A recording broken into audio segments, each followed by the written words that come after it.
All right, so section 2, we're going to look at what are the effects of changes in demand and supply. So what happens in our model when demand changes or when supply changes? So anytime there's a change in supply or a change in demand, it basically creates a disequilibrium at the initial price or the original equilibrium price. And over time, the market will adjust to a new equilibrium. So basically, anytime there's a change in supply or a change in demand, it leads to a new equilibrium. Okay, so here's an example here graphically. Here we see an increase in demand from D1 to D2.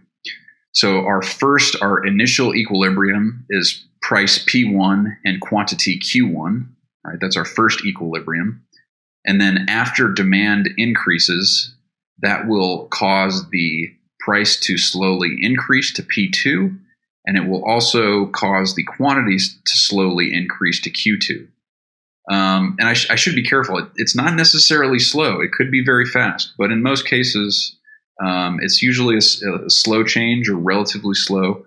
But not necessarily always. Sometimes these things can change rapidly. It just depends on the nature of the market in question. But in any case, an increased demand would cause the price to go up and the quantity demanded, the equilibrium quantity to go up as well. Sorry, not the quantity demanded, the equilibrium quantity.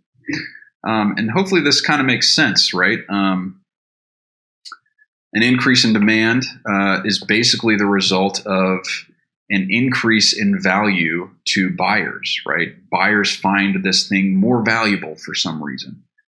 So it would make sense for the price to go up, and it would also make sense for the quantity to go up as well if buyers find this good more valuable. All right, here we see the opposite, a decrease in demand. So that's going to have the opposite effects. A decrease in demand would decrease price. Buyers find this thing less valuable, so a decrease in price makes sense. And it also makes sense that quantity would go down if buyers find it less valuable. Now, this could be a result of a number of things. It could be a decrease in income. It could be that people's tastes and preferences have changed. In any case, buyers find it less valuable. So demand has decreased. Okay, here we see an increase in supply. So slightly different here. So remember that when it becomes easier for companies to produce something, when it becomes easier for them, that increases supply. Okay, so the increase in supply that we see here, the shift to the right, will decrease price. Okay, so that might not necessarily be intuitive or easy for you to see why that would happen. But remember, again, that this increase in supply is generally because it's easier to produce. And if it's easier to produce, then it should become cheaper, right? So that's what's happening.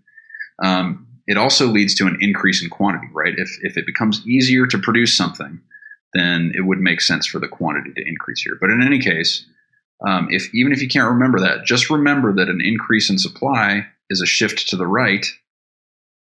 Draw your graph, find out where the first intersection is and then the new intersection, and you should be able to very clearly see that price goes down, quantity goes up. Okay.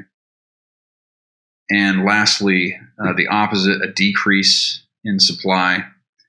This is when it becomes harder for firms to produce things. So if it becomes harder for firms to produce things, it should make sense that the price would go up, the cost to buyers would go up, and the quantity would go down. Okay, so again, decrease in supply, shift to the left, increase in price, decrease in quantity. Okay, and again, this is why we do the graph, right? This is why we use graphical analysis in economics. It's very easy to use. You just draw this picture. If you know there's a decrease in supply, draw the picture. You can very quickly figure out what happens to price, what happens to quantity, right? Okay, so I encourage you to get a little bit of practice with this, okay? Draw each of these scenarios for yourself and practice this.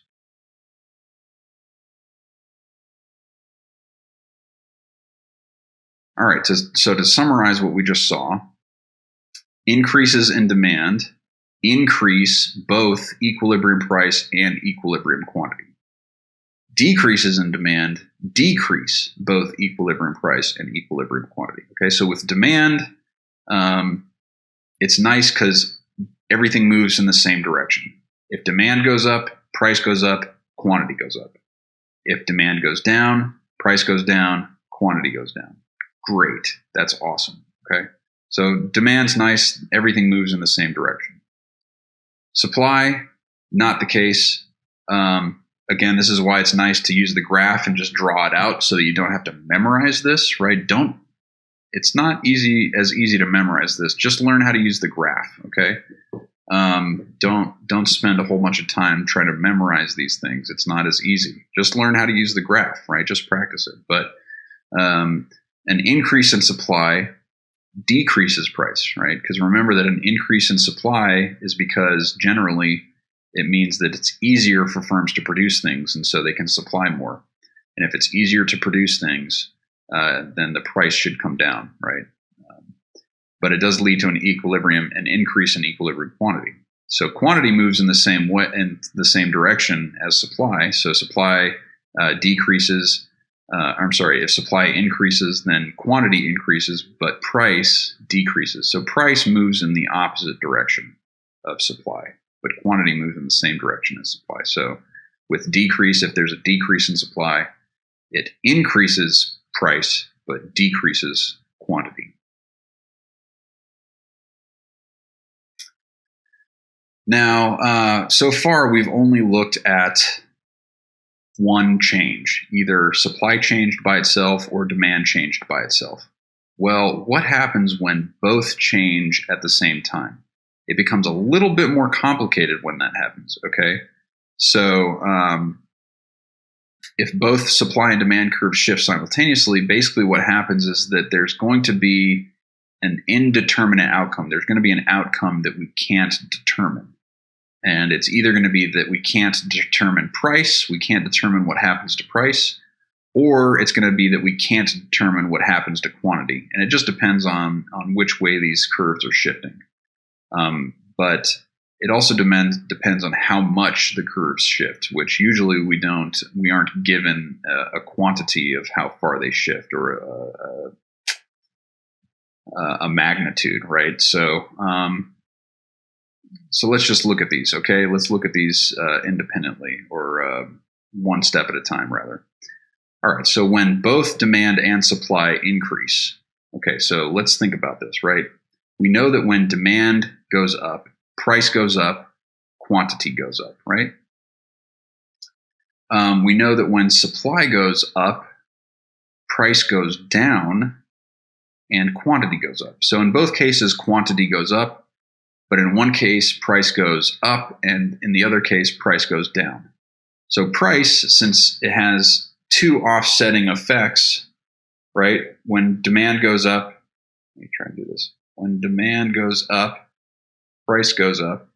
When supply goes up, price goes down.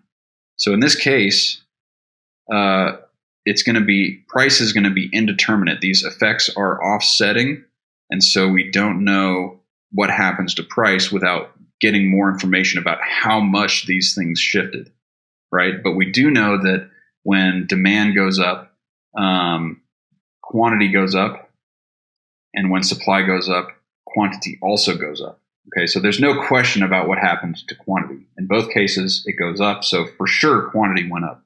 But price, we don't know. Okay, let me pause this real quick, and I'll get a device out to draw this for you so you can see it, because I don't think there's a picture in the slides here. Let me check. Yeah, there's no picture here. So let me set up my doc cam, and I'll draw this out for you. Just give me 1 second. All right, I'm back.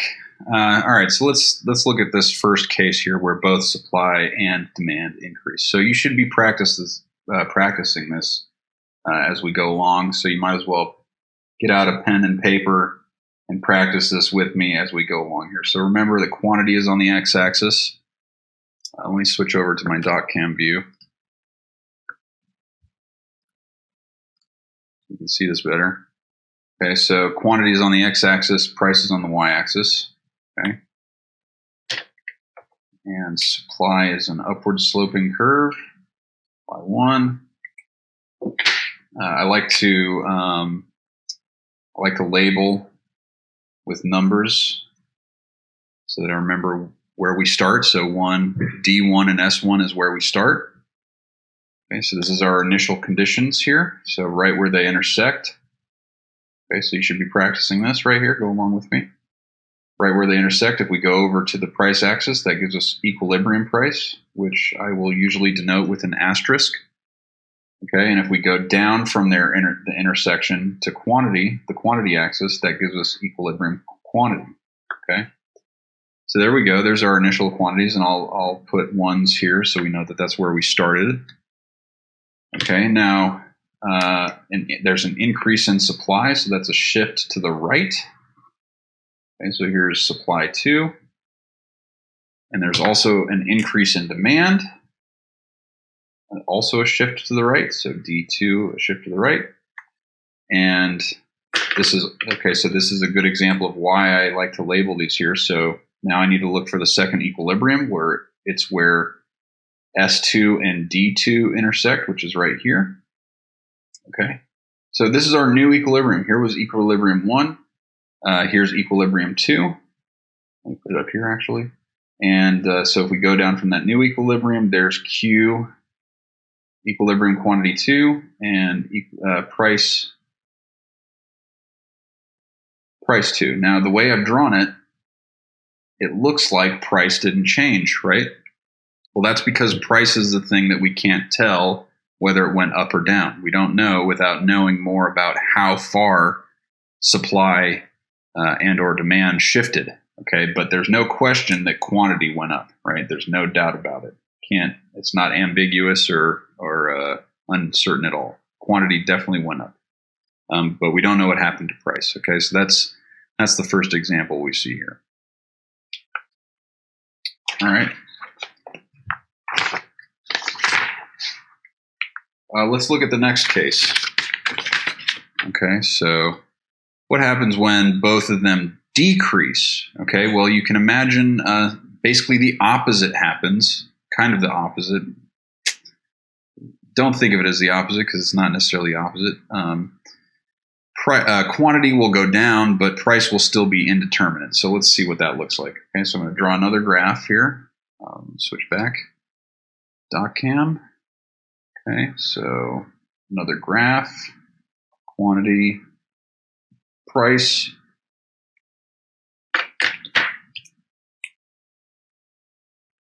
Supply 1. Demand 1. And both of these things decrease, so they both shift to the left. So there's a decrease to demand 2 and a decrease to S2. All right, and then let's make sure we label our equilibrium points. So here's where S1 and D1 intersect, is right here. So here's the first equilibrium. Right here is where S2 and D2 intersect. So here's our second equilibrium. If we go down here to quantity, that's our first equilibrium quantity. Here's our second equilibrium quantity. So quantity definitely went down. And then we go from the points over to price. Well, it looks like price didn't change. And again, that's because price is the thing that is indeterminate. We don't know for sure what happened to price without knowing more about how far these things shifted. Okay, so when I do these problems with both of them shifting at the same time, I always try to draw the shifts equally spaced apart, so it looks like demand shifted by the same amount that supply shifted. And when you do that, one of the two things will look like it didn't change, right? And the thing that looks like it didn't change, in this case price, that's indeterminate.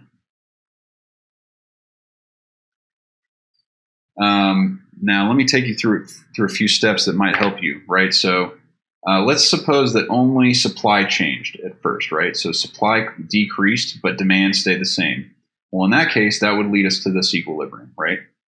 This intermediate equilibrium, I'll call it A. Okay, it's where price went up, quantity went down, right? So quantity went down, price went up. Okay, so that's the decrease in supply. Now let's suppose that after that, demand then decreased. That would take us from A to point 2 here. And going from A to point 2, price would come back down and quantity would decrease further. So this right here is exactly why it's indeterminate, right?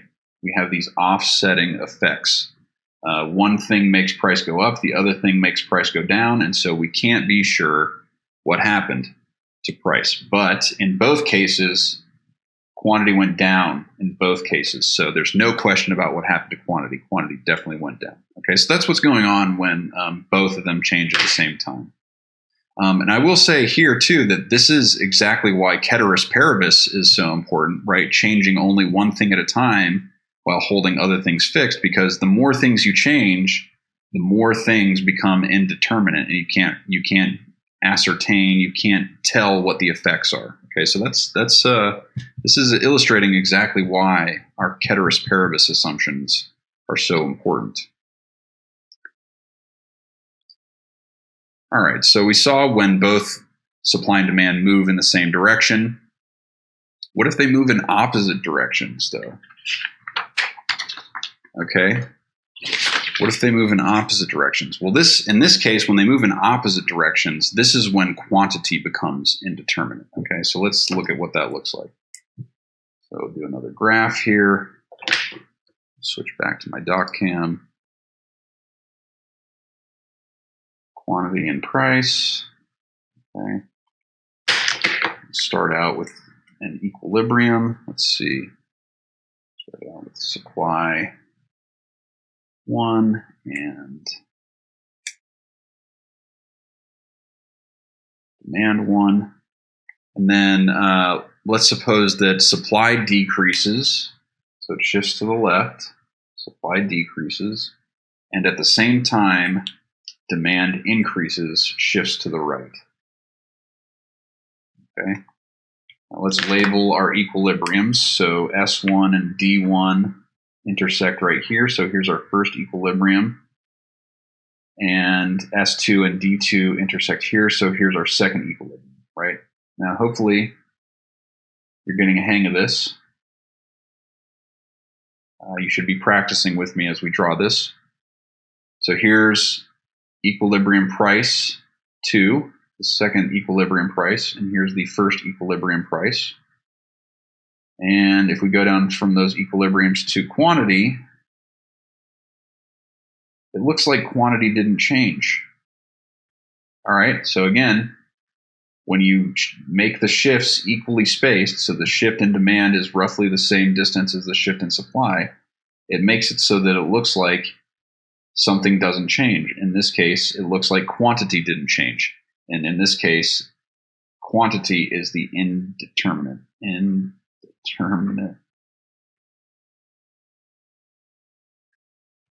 So we can't determine what happened to quantity in this case, right? We don't know if it went up, we don't know if it went down. But price definitely went up, right?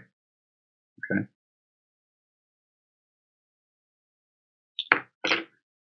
And I will leave this last one to you to practice. Okay, so go ahead and practice this last scenario. Practice drawing this yourself.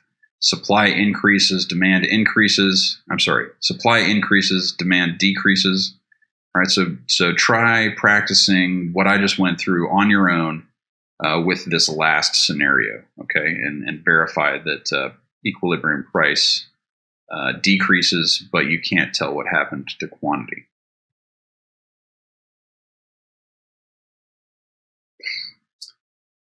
Okay, so we're now going to talk about price flexibility. So this kind of goes back to what I was talking about with the speed of adjustment. So in some markets, prices are very flexible and can change very quickly. And then in other markets, prices are less flexible and it takes more time for the market to get to equilibrium.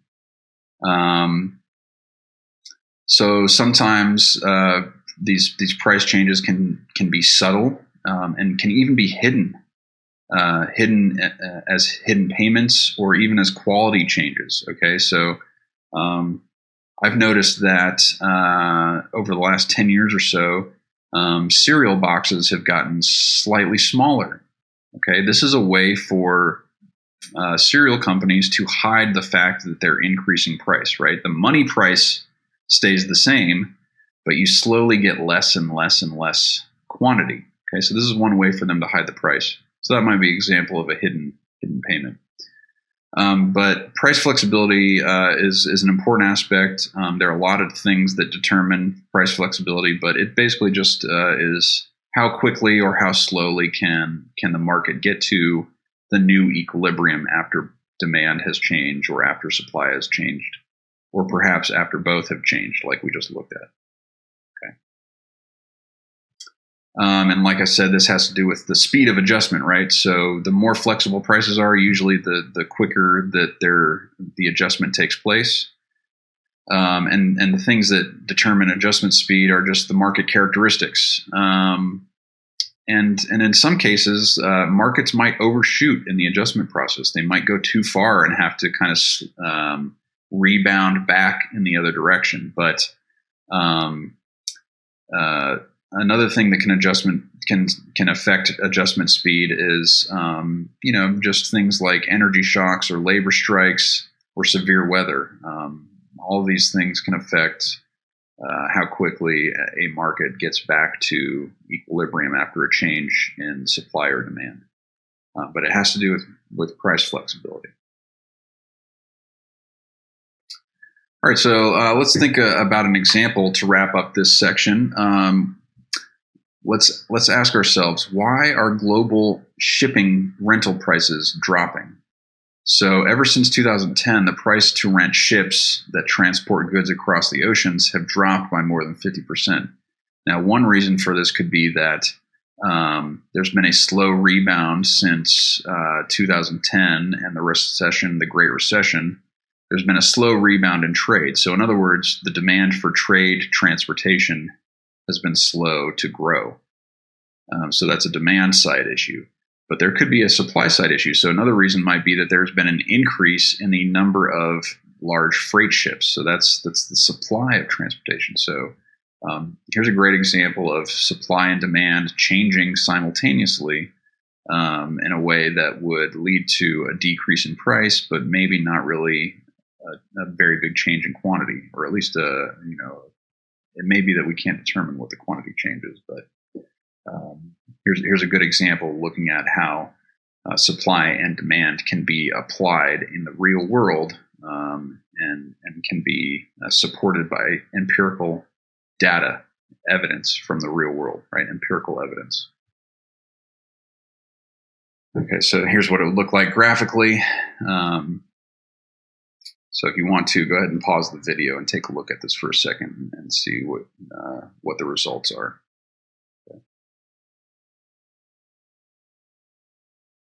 All right, that concludes section 2. I'll see you in the next video for section 3. If you're in the macro class, you do not need to worry about any other parts of chapter 4. You only are required to learn section 2.